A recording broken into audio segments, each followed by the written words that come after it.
I'm now going to continue my video series on Henry Ward Beecher and his sermons, and we're going to talk about abhorring evil. What does it mean to abhor evil? What does it mean to abhor anything? Well, abhor also means to despise, to loathe, and to hate. And let me tell you something. If you have a clunker car that's breaking apart on you on a regular basis, eventually you're going to hate that car so much you're going to say, hey, take it off my hands. I don't care if you put it in recycling and it becomes soda cans later on. Go right ahead. Take it away. You can abhor an object that much. You don't believe me? Have a broken washing machine or a broken vacuum sweeper. At a certain point, you just say, hey man, it's broke, it's gone. And that's what it means to abhor. Now, what is evil? Well, I'm going to define evil in this video. And this comes directly out of the Bible. The nice thing about the Bible is it clearly defines what is good and what is evil. Okay? So, when we're talking about Romans chapter 12, verse 9, we're talking about abhorring things that are evil. But we're not talking about abhorring people.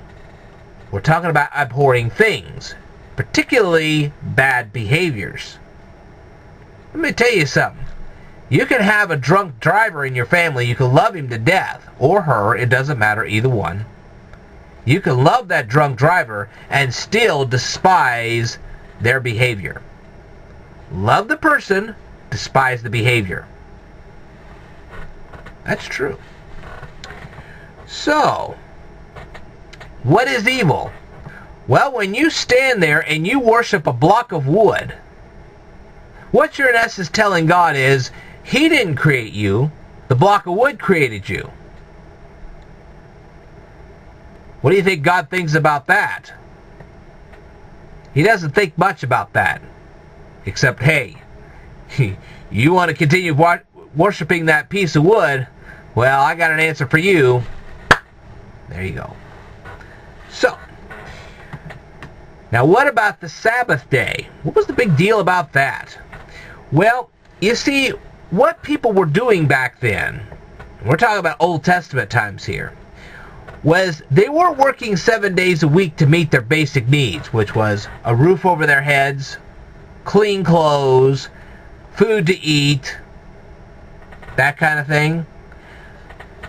They were doing this for greeds. Let's put it in modern day perspective. It would be like working 7 days a week so you can have that flat screen television or that brand new car that you really don't need.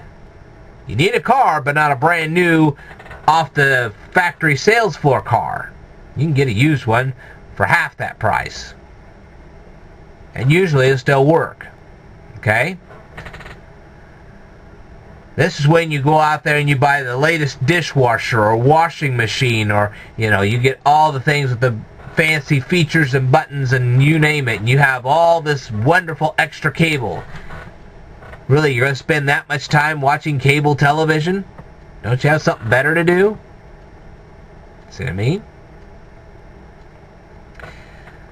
So, that's what their big problem was. They were working 7 days a week to satisfy their greeds. And God said, you know what? You do that, you're going to answer to me. Alright. So let's get into other types of evil. What was stealing? What was the bad thing about stealing? What you were doing was you were putting the person you were stealing from into a poor financial condition. Now they couldn't meet their basic needs. They couldn't feed their families, clothe their children, or keep a roof over their heads. When you stole from them, that's exactly what was happening. And you know what? That happens even today. When you shoplift from a store, what you're in essence doing is you're stealing food and clothes and a roof over the heads of all the employees of the store you just stole from. That's what you're doing. It's not a victimless crime, no matter what you think. Okay? And yes, infringing on somebody's copyright is stealing. Just keep that in mind. Okay, now what about adultery? You have to keep in mind how things ran in the Old Testament times. Back then, they didn't have microwave ovens and sewing machines, and they didn't have washing machines, and they didn't have... There's all kinds of technological marvels that they didn't have back then that we have today. So the work was very hard back then. And you spent a lot of time working. 6 days thou shalt work. That's where all that came from. See, we live in what I consider a pretty lazy society today. Sure, you want to pay a bill, you just get on your computer, type a couple things in, boom, there you go. It didn't work that way back then. You couldn't just whip out a card and charge everything. Our modern day conveniences have made our society a pretty lazy society. That's a fact. Back then, they weren't that lazy. Now, the thing also you have to keep in mind is that back in those days, we're talking about 1st century Judea and anything in the Old Testament. We're talking about those type of days. Women didn't have any rights. None at all. Zip, zero, zilch. They couldn't even say what foods they wanted to eat. What that husband brought to their table, that was what they ate. You see what I mean? Women were allowed, there was hardly any decision whatsoever that a woman was ever allowed to make. The man made almost every decision. So, when a woman committed adultery, which, by the way, that is defined in having intimate relations with another human being that is not who you're married to.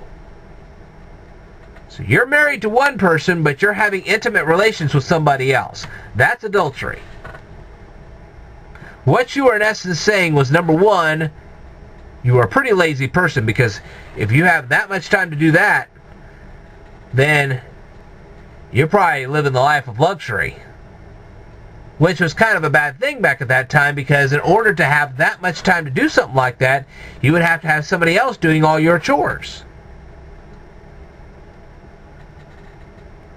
And probably you weren't compensating them for doing your chores, so that made them upset. They cried out to God, God compensated them and took it out of your hide. See what I mean? But it was also an act of disloyalty. What you were saying is that your spouse wasn't giving you enough.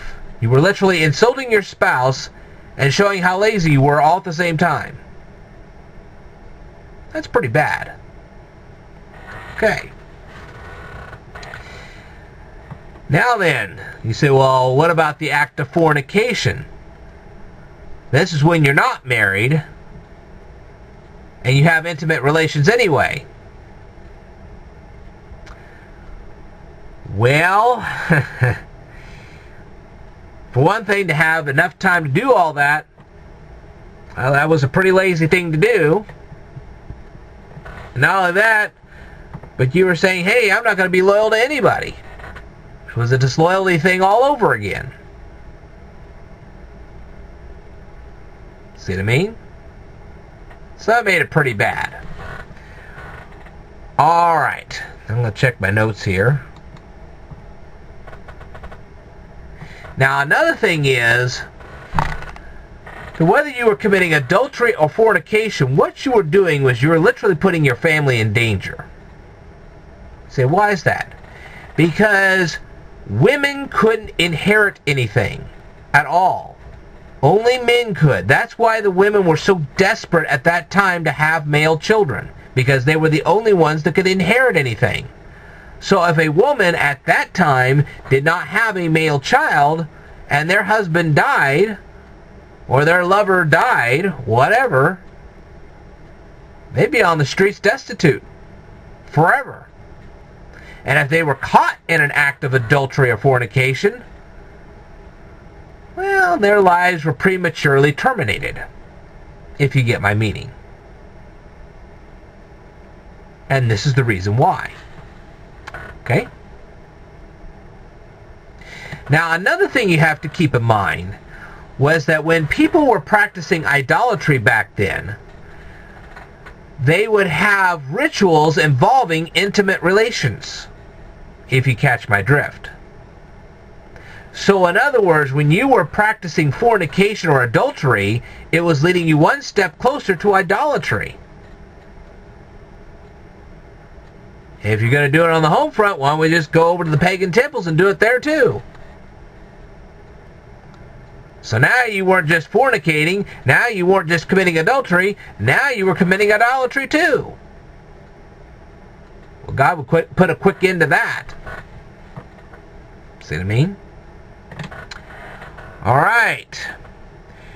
Obviously, when you prematurely terminate the life of, say, your best friend or even a complete stranger, what you're in essence doing is saying that you have the right to do stuff like that. Only God has that right. God decides when you're going to perish. What you're doing is you're performing an act that only God has the right to do. That's a personal insult to God. That's why it's called, "Thou shalt do no murder." There you go. Now, what about bearing false witness? Now, that they have really misphrased that. They say, "Thou shalt not lie." Now, it's not really "thou shalt not lie." "Thou shalt not bear false witness." Why is that? There's a good reason. When a kid lies to the parents and says, "Hey, look, I didn't eat the cookie," and the parents quickly realize that the kid actually ate the cookie, there's not much of a penalty there. They might get a timeout. They may get a penalty where they have to do a little extra work in the house, a couple extra household chores, that kind of thing. No real harm done type situation. However, when you're a thief and you lie to the authorities and say, "Hey, I didn't steal all that stuff," and then you tell them that somebody else did, and that somebody else gets arrested and thrown in jail for 10 years, you've not only ruined the economic status of that person that's now in jail, but you might have put their family in risk of being destitute. You've caused great, serious harm to not only the guy you just accused, but also to his entire family. That's why God said, "Thou shalt not bear false witness." Because you could create tremendous economic hardship for the person you're falsely accusing and also his entire family. See what I mean? That's what makes it evil. Now, what about coveting? Why is coveting so evil? Because you're spending more time yearning things that probably aren't very good for you than doing what God wants you to do with your life. See what I mean? And the things God's wanting you to do for your life is He wants you to be a benefit to your community. When you stop being a benefit to your community because you are craving things you really shouldn't have, well, there you go. Your community can falter because you're spending more time craving things than doing what you really should be doing for God. That's why He says not to covet. Now, what other things are evil? Okay. One of the questions that was brought up to me was, can you pray for a person and them not know about it? Sure you can. That's perfectly allowed.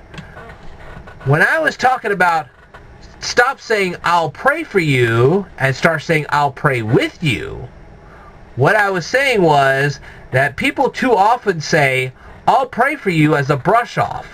What they're in essence saying is, I don't have time for you. That's an insult to you. That's saying, hey, you're an inconvenience. See what I mean? Good churches pray with the people in their church because they see them as a value. See what I mean? When they say, I'll pray with you, they're saying, I want to fellowship with you. We're going to God together as one big happy family. That I'll pray for you is nothing but a big brush off. If you're going to pray for somebody, you don't have to tell them that. You can just do it on your own. The thing is, if you want to pray for a person, you can also go to the church elders and they can pray for that person. So you're still having that prayer together, it's just not with that particular person. See what I mean? I'll give you a hypothetical example. Let's say somebody's in the hospital, they're in a coma, and they need prayer. Well, you can go to the church elders in a church, and they can all pray together for the person that's in the hospital. That's still praying for the person, but they're all together doing it. See the difference? You say, well, maybe we all can't meet at the church building. Well, you know what? We do have modern technology, telephones, chat rooms. Have you ever noticed how many Christian chat rooms are so empty these days?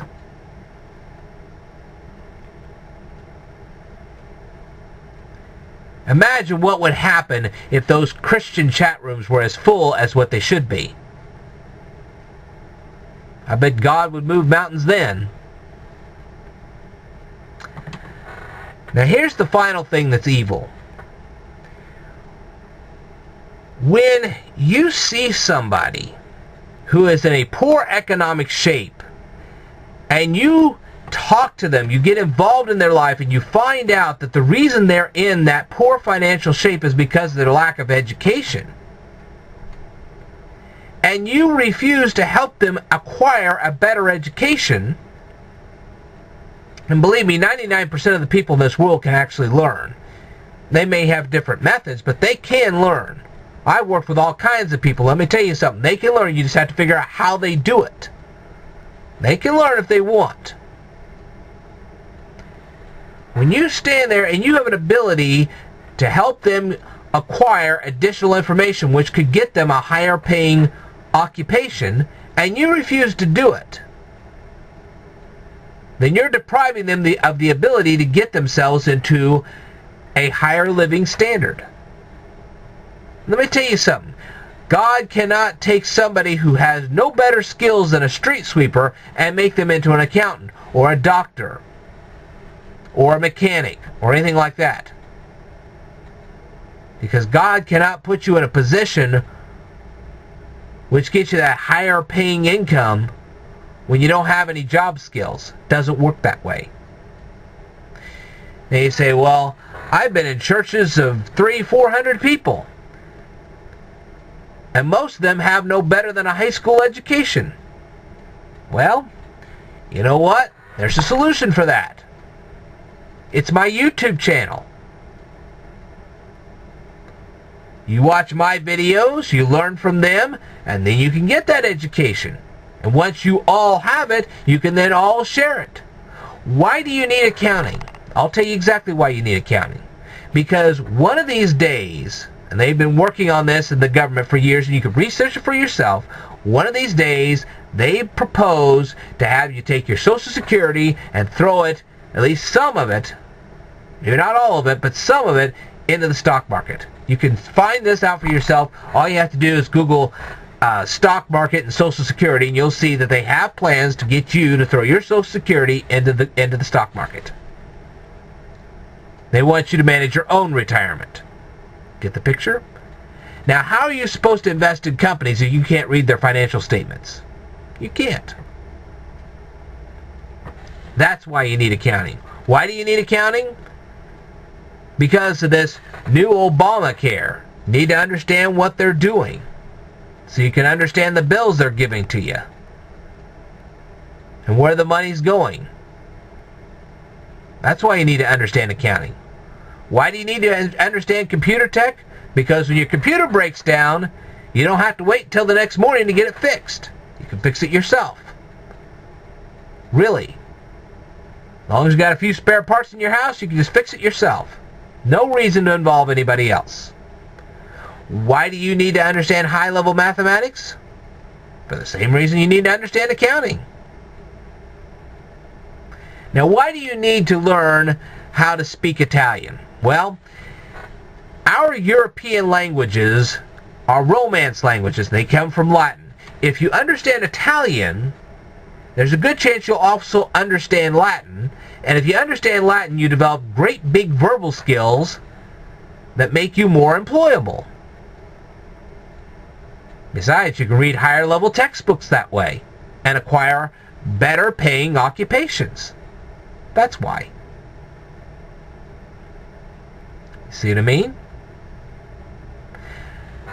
So, that's why you learn all this stuff. Shoot, I can't tell you how many higher paying industries require you to know chemistry or physics. Well, if you aren't past arithmetic, you're going to have a few problems.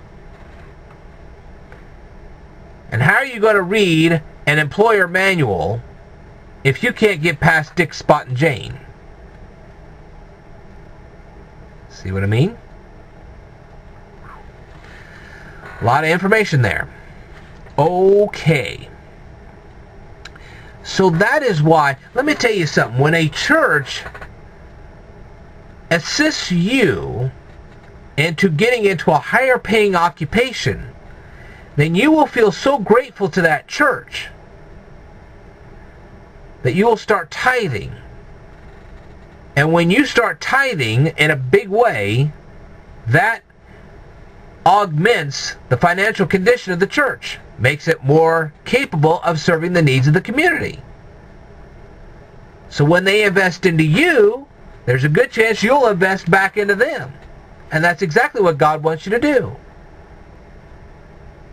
Shoot, half the charities of the world would probably go out of business because the church should be the #1 charity of the world. It really should. The first place you should turn for charity should be the church. That's a fact. That's the way God wants it. And that's because God knows that real churches are really good stewards with God's money. That's a fact. Does that make your head spin a little bit? Now, I'm sure you guys are going to have a ton of questions for me, and that's perfectly okay. Go ahead and leave them down here below, and I'll cover each and every little topic as best I can. In the meantime, if you really want to be a part of a successful church, 1, remember to always pray with people. 2, if you find somebody that has minimum wage job skills, you send them over to this channel so they can augment their job skills, so they get higher paying positions, therefore they can contribute more to the church and benefit the church. Which ultimately should benefit the community. You know what? A lot of people talk about these alternate lifestyles. Alternate lifestyles would not be such a big problem if we as Christians display marriages that are better than the alternate lifestyles that these people are presenting. There's plenty of room in the marketplace for a brand A and a brand B. We just have to improve brand A. We're brand A. We should look better than brand B. Why don't we focus on how we look instead of how they look? That's the way I feel. We should look better than them. And we can.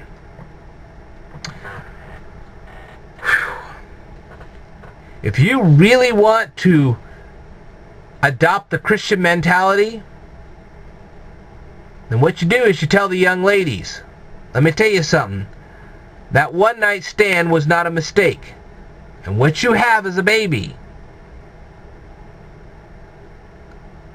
If you teach young ladies that from the very onset,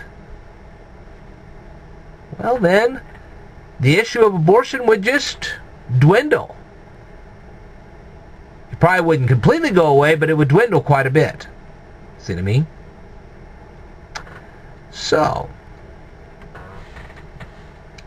anyway, I'm sure you guys have a bunch of questions for me. Go ahead and leave them in the comments down below. I will tell you more in a future video. Stay tuned.